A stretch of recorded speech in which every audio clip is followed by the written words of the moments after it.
que a leva à casa do cliente. É assim o dia-a-dia das empresas de distribuição domiciliária de pizzas. Mas por vezes a rotina é alterada. Os assaltos à mão armada aos distribuidores repetem-se quase todas as semanas. Uma situação que alcançou o ponto máximo na zona de Benfica antes que os principais especialistas nestes assaltos fossem capturados pelas Brigadas de Justiça da 3ª Divisão da PSP. Os assaltantes seguiam os distribuidores até que estes entregassem a mercadoria a quem a tinha encomendado.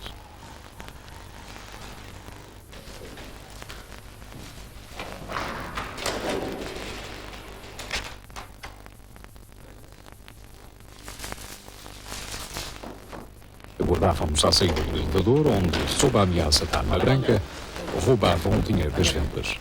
Depois, empurravam os distribuidores para o elevador e enviavam-nos para o último andar, de modo a assegurarem a fuga. O assalto era fulminante e a receita certa. Com a captura dos dois indivíduos, os assaltos aos distribuidores de pizzas quase desapareceram de Benfica, embora se verifiquem outros semelhantes noutros pontos da cidade de Lisboa. Mas qual é o prejuízo que estes crimes podem causar? O primeiro financeiro e o segundo em relação à segurança dos nossos motoristas. É óbvio que eu considero muito mais importante a segurança dos nossos motoristas e isso implica uma falta de confiança que eles têm a ir entregar pizzas e um certo receio de ir entregar pizzas. Financeiramente, posso dizer que pode-se levar 100, 200 mil escudos no máximo por mês, nas nossas 4 lojas. Os indivíduos em causa, com idades compreendidas entre os 25 e os 28 anos, ambos toxicodependentes, esperavam que os distribuidores de pizzas entrassem nos imóveis dos clientes, concretamente, e à sua saída, sob a ameaça de arma branca e da prática de ofensas corporais, roubavam o dinheiro proveniente da venda, da distribuição das pizzas em causa. Tendo em conta a forma de atuação dos suspeitos, as Brigadas de Justiça da 3ª Divisão, inclusivamente, utilizaram as motas dessas empresas, vestiram as fardas dos funcionários dessas empresas e nós próprios começámos a entregar pizzas no sentido de chamar a atenção dos potenciais suspeitos para ver se éramos nós próprios vítimas do roubo. No entanto, nenhum desses polícias distribuidores foi assaltado. Os dois assaltantes foram apanhados em flagrante, depois de mais um roubo que teria sido bem sucedido, não fosse o rapaz das pizzas ter sido seguido por uma viatura civil da PSP. Distribuidores de pizzas sem descanso na mira dos assaltantes. Lembram-se com certeza do caso relativamente recente de um futebolista de um clube de Lisboa que as Brigadas de Justiça detiveram no Arieiro na posse de 1 quilo de heroína. O suspeito disse na altura envergar um casaco que não lhe pertencia, alegando desconhecer o que se encontrava dentro dele. O caso está em segredo de justiça e o suposto narcotraficante está em liberdade a aguardar julgamento. Um caso ainda para dar que falar. No dia 9 de dezembro de 1993, as Brigadas de Justiça da 3ª Divisão da PSP detiveram no café Ribatejo, em Lisboa, o indivíduo com 1 kg de heroína. Com um valor mínimo de 7 mil contos, esta quantidade de droga pode render 20 mil contos depois de vendida em doses individuais. Tudo começou com um telefonema anónimo para as Brigadas de Justiça. Seguidamente, foi montada a operação que viria a culminar com a detenção do traficante, um futebolista do Clube de Futebol Benfica, que já anteriormente tinha sido referenciado como possível passador de droga. Mas a captura não foi fácil. Foram necessários 8 agentes para travar a fuga do futebolista.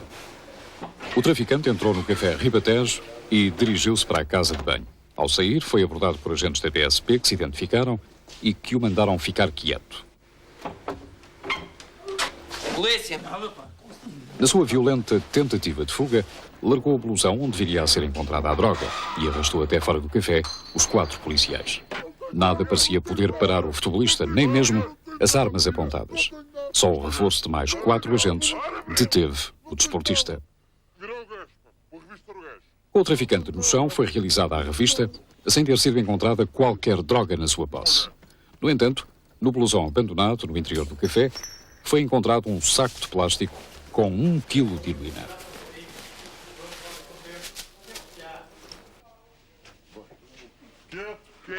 Apesar de ter sido detido com droga em sua posse, o futebolista traficante está em liberdade. Tentamos saber as razões que levaram à libertação do traficante. A equipa de reportagem do programa Crimes tentou várias vezes entrar em contacto com as Brigadas de Justiça da 3ª Divisão da PSP sobre o assunto. No entanto, até a hora de fecho do nosso programa, não nos foi prestada nenhuma declaração sobre o acontecimento. Do Ministério Público foi-nos dito que o caso está em segredo de justiça. Mas, com ou sem segredo de justiça, o facto é que há um indivíduo apanhado com 1 quilo de heroína à solta, enquanto que alguns pequenos portadores estão na cadeia. Na última edição de Crimes, prometemos divulgar alguns factos relacionados com a falta de meios humanos e técnicos com que se debatem algumas esquadras. Há mesmo as que operam apenas com 1 ou 2 agentes e, no conjunto, não possuem condições de operacionalidade que permitam, de facto, uma luta eficaz contra o crime. E diga-se que a culpa, essa, não é dos agentes. Esta esquadra não tem sentinela e opera usualmente com um efetivo de 15 homens, divididos por vários turnos. Sobra um carro patrulha com 2 guardas e, repetidas vezes, apenas um agente no interior da esquadra para registar as queixas, que não são poucas. Uma média de 200 mês, entre assaltos por esticão, a prática de roubo mais usual na Costa da Caparica, e assaltos a residências e a pessoas. A droga, desde há muito, considera a costa um paraíso, onde a movimentação dos traficantes se processa quase impunemente. E a culpa não se pode atribuir aos poucos efetivos policiais condicionados por falta de meios humanos e técnicos. Por exemplo, este bairro, habitado na sua maioria por cidadãos das ex-colónias, refugia grande parte dos marginais que assaltam na Caparica. A degradação da zona é de tal maneira que impossibilita o acesso do único carro patrulha. Neste bairro, situado entre a Costa e São João, o roubo de eletricidade à EDP é visível em praticamente todos os postos de distribuição de energia. Quem quer a eletricidade de borla, paga a alguém e a ligação é feita de imediato. Entretanto, os assaltos sucedem-se a um ritmo impressionante. Por exemplo, um dos estabelecimentos de pronto a vestir, nas imediações da Rua dos Pescadores, já foi assaltado mais de 1 dúzia de vezes num ano apenas. Sempre que na montra aparecem as últimas novidades de marca, a proprietária acabou por trespassar a loja e mudar-se para um local menos propício a assaltos. A que eu fiquei marcada foi quando eu fui sequestrada lá dentro, com 3 indivíduos. Como é que isso foi? Isso foi, eles entraram, 2 indivíduos, um mestiço e um branco, com um ótimo aspecto, queriam umas calças, tudo bem, fui buscar as calças, não servia, fui buscar outras, servia. Quando foi para pagar, ele puxa a pistola, um mulato fecha-me a porta, entretanto há outro terceiro lá fora que entra. Foi logo o dinheiro da máquina, foram 100 e tal contos, e depois puxaram para a casa de banho. Eu fiquei sozinha, comecei a gritar com o indivíduo com a arma. Depois arrastaram-me para o canto, tive 25 minutos, eu estava a ver que eles levaram as mochilas, tudo, vestiram 3, 4 casacos, hein? E no fim eu já estava a ver que eles iam me dar ali uma coronhada e eu ficar. E entretanto passa um carro com velocidade e eu digo, meu marido está a chegar. Eu só ouvi estas palavras dele. Ele tira a arma do peito, hein? E disse, rápido, basamos.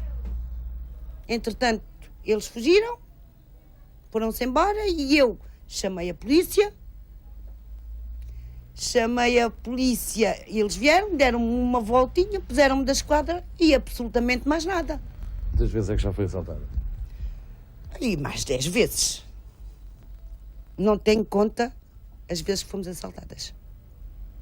Portanto, é necessário mais proteção policial, mais polícias. Eu penso que sim. Eu penso que sim, a proteção e a polícia andar por aí, porque a costa cada vez está pior. Em Almada, a esquadra registra mais de 5.000 participações ano. Aqui, a ação do comandante Vieira da Silva tem sido preponderante. Pede a colaboração do público, sem que tal implique num horror de perguntas burocráticas. Os efetivos policiais da Almada são mais de 100, mas no sentido prático da operacionalidade, resumem-se apenas a menos de 30, para um território de grandes dimensões urbanas. Aqui também há falta de pessoal. Há 2 anos que a escola da polícia não funciona na admissão de novos agentes.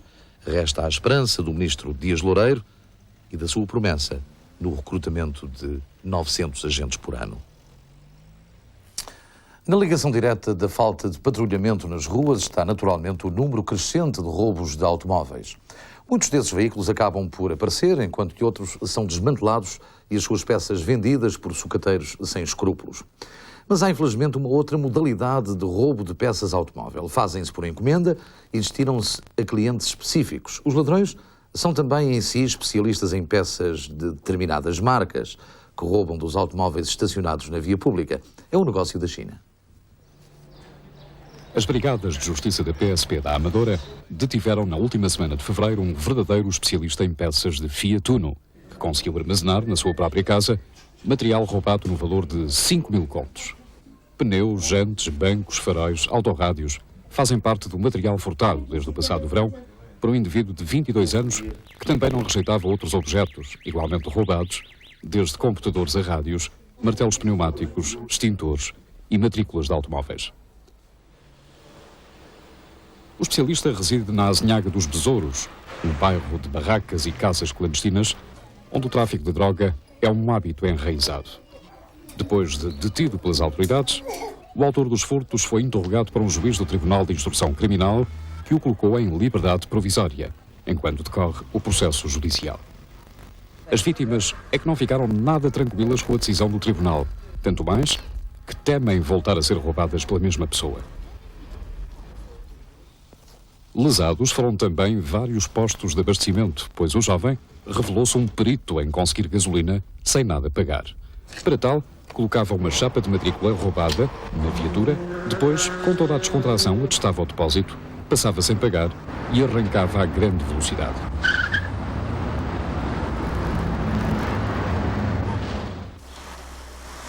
Além dos furtos, o mesmo indivíduo conseguiu transformar o seu carro, um Fiat Uno 45, numa viatura especial. É que do Uno 45 pouco resta, do volante às jantes. Tudo pertence a uma gama superior, embora da mesma marca. Um assaltante de marca. Já aqui falámos do perigo que constituem as armas de defesa quando mal utilizadas. O caso que lhe vamos relatar a seguir refere-se à infelicidade de um experiente atirador desportivo que, ao pressentir a sua casa ser assaltada, não hesitou em usar a pistola cujo direito de posse a lei lhe conferiu. E, claro, no rescaldo desta tragédia, resta uma vítima, um jovem de apenas 15 anos, toxicodependente. Nuno Santos tinha 15 anos quando foi morto a tiro em Lisboa. A certidão de óbito menciona como causa da morte lesões torácicas graves produzidas por um projétil de arma de fogo. O jovem, conhecido por Benny Hill, preparava-se no dia 22 de janeiro do ano passado para fazer mais um assalto, de forma a conseguir dinheiro para comprar droga. Mas a tentativa correu-lhe da pior maneira. É que num primeiro andar da rua Dom João de Castro, à Ajuda, em Lisboa, um homem de 60 anos, reformado e praticante de tiro desportivo, ouve um vidro da marquise partir-se. Apercebe-se que um intruso tenta entrar em casa e saca da pistola calibre .22. Dispara um primeiro tiro, Nuno põe-se em fuga e tenta saltar um muro a um outro quintal. Porém, um segundo tiro atinge-o. Nuno cai, já sem vida. Em cima da máquina de lavar do presumível homicida, ficou uma faca de cozinha que não se encontra apensa ao processo e que ali terá sido colocada para servir de álibi. Passado mais de um ano, o processo encontra-se ainda em fase de inquérito e, como tal, em segredo de justiça. O presumível homicida, depois de ter sido sujeito a interrogatório no Tribunal de Instrução Criminal, aguarda o julgamento em liberdade. O autor dos disparos afirmou a crimes que não atirou para matar. Eu estava aqui dentro de casa, quando ouvi estourar com os vidros. Fui ver a princípio pensei que estavam a cair uns vasos lá da vizinha para cima do tanque. Depois ouvi barulho de vidros a estalar, de dizer que não estava a entrar em casa. Portanto, fui espreitar a janela do quarto, não estava ninguém. Espreitei a da casa de banho, não estava ninguém. E meti-se para a cozinha, vi um indivíduo entrar. Portanto, fui buscar a arma ali dentro daquele móvel que já me sacou a senhora.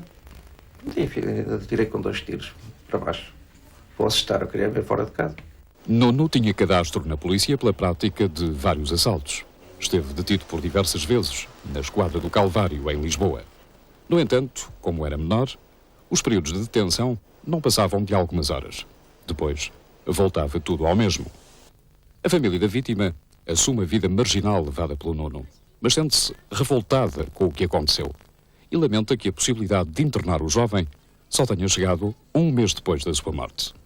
Soube que o meu filho se encontrava morto no Rio Seco porque foram os miúdos que vinham da escola, da Francisco Arruda, e que, portanto, viram ali muita gente, foram ver e então conheceram-no, viram que era ele e as pessoas é que me vieram avisar. Porque nem sequer um polícia aqui da esquadra da PSP teve o arrojo de vir aqui bater à porta a comunicar-me que o meu filho tinha morrido. Mas quando o Nuno fazia qualquer coisa, vinham aqui constantemente bater à porta. Mesmo que não fosse ele, vinham aqui buscá-lo. Levavam-no para ele dizer se ele sabia quem é que tinha feito. Aliás, ele, com uns que ele ia muito bem e que não havia problema, era com os da Brigada dos Narcóticos que vinham aqui e ele não tinha problemas de ir com eles. Dizia-me mesmo: mãe, eu vou com eles, mas não tenhas problemas, que eles não fazem mal. Mas fosse os da carrinha, o miúdo chorava que se matava, não queria ir com eles, porque dizia que eles que lhe batiam muito. Inclusivamente houve um dia que o levaram para a Serra do Monsanto, fartaram-se de lhe bater, que o miúdo chegou aqui a casa todo marcado, que ele nem sequer na esquadra entrou. E se ele tivesse morrido da doença quando ele esteve internado, embora me custasse, não me custava tanto.